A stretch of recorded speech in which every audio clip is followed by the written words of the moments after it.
Hey guys, I'm excited to be here today, filming kind of a different video for you guys. Usually I'm sitting here with a guitar getting ready to sing to you, but that's not the case today. So I recently went on a mission trip to Nicaragua over spring break, and here I am wanting to share what God did through that, and I felt really led to testify what happened on that trip. And so before we get started, I want to read a passage out of Daniel. Daniel 4:2 says, "It is my pleasure to tell you about the miraculous signs and wonders that the Most High God has performed for me." And that's kind of what I'm trying to do here. God did some amazing things on our trip, and I just wanted to share them with everyone of what he did. It was so cool this trip to be on the other side. And what I mean by that is 2 years ago, my mom and brother went on their first international mission trip. And, you know, it was so cool to be a sender, to be on that side of having them go and praying for them through their trip. But there's something so sweet about getting to go on the other side, finally getting to make it through security, and being sent. And so that was something I was really looking forward to, and was great to be finally heading through those security doors and into the trip. Little backstory. Before I went on the trip, I was really having some issues with trying to figure out what I want to do with my life. And so I was really struggling on which school to go to. I had a school that was locally here, and then a school that was pretty far away in mind. And so I was struggling with those, like, God, where do you want me to go? And so I was also struggling with, you know, when you fill out those college applications, they always ask what major you're going to be pursuing. And I felt like everyone around me knew what they were going to do. And so I was just kind of like, God, I kind of need to know. And so, you know, I was going on this trip, hoping that maybe God would gracefully clarify those for me. And once we got into Nicaragua, we got to partner with an amazing organization called Project Hope, and they come alongside families and women and kids in need. And so we got to work on some houses while we were there for them, and how loving the people are in Nicaragua is amazing. They welcome you into their houses like you're an old friend, and they love on you, and the kids love playing with you. And you know, it made me think while we were there, how much do we welcome people into our house? Like, we have people, you know, come and work on our satellite or internet, or plumbing, and we're just kind of like, yeah, stuff's over there. But these people let us come into their house and welcomed us with open arms, and we didn't know what we were doing. We were just trying to, you know, help them out by building. But that's the really cool thing about Project Hope. It's not about getting the houses built, because no matter what, they're going to get built. It's about building the relationships with the people there, to see if we can get to share the gospel with one of them and see where their spiritual lives are. I personally grew super close to a little girl in our village that we went to,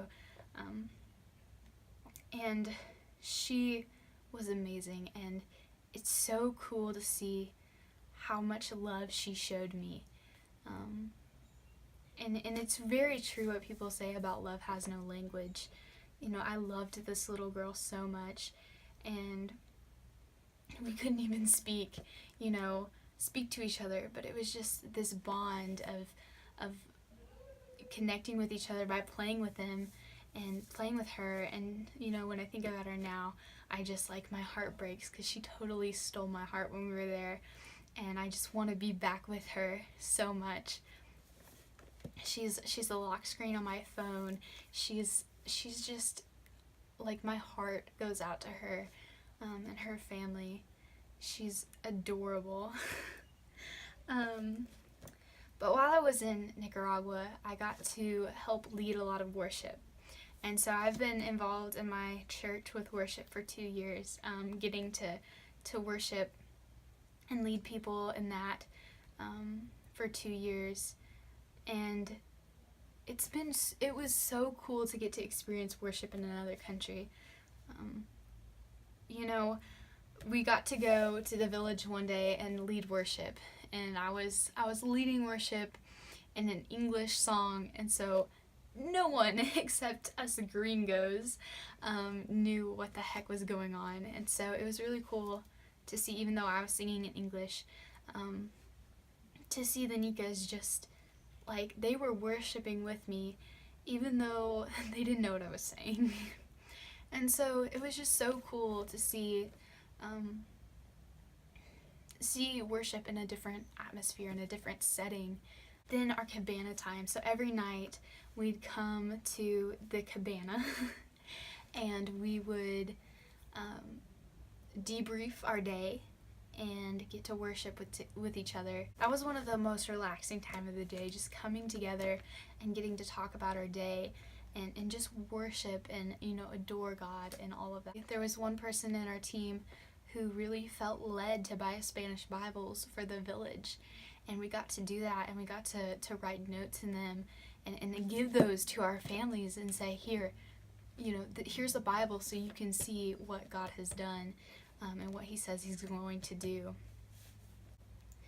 Through the trip, God gave me some clarity in the fact of where to go to college. I decided to not go to my dream school and stay local so that I could still stay connected with my church and potentially go on more mission trips in the future. And, God kind of showed me that I need to be a worship leader. I've been toying with the idea for a while, but there have just been all of these things that I was like, well, this is an issue and this is an issue and all this stuff. And it was kind of cool to experience. The village was, when we led worship in the village, was the time where God just hit me hard in the face and said, this is what you need to do. And so things could change in the future, who knows, but I feel like God is really leading me to be a worship leader and to pursue worship. And I feel like God has, these past 2 years, just laid it out for me to see that, this is what I need to do. And he finally was just like, slapped me in the face and said, haven't you seen, this is what I have been putting in front of you, but you haven't been looking hard enough for it, or you haven't been seeking me through it. And so that was really cool. And leaving Nicaragua was really hard. When you leave, you're like, this has not been enough time. And so when we were in the village saying goodbye to everyone, I had the little girl in my arms, and I was just carrying her around because I love her so much. And everyone was getting on the bus. It was time to go.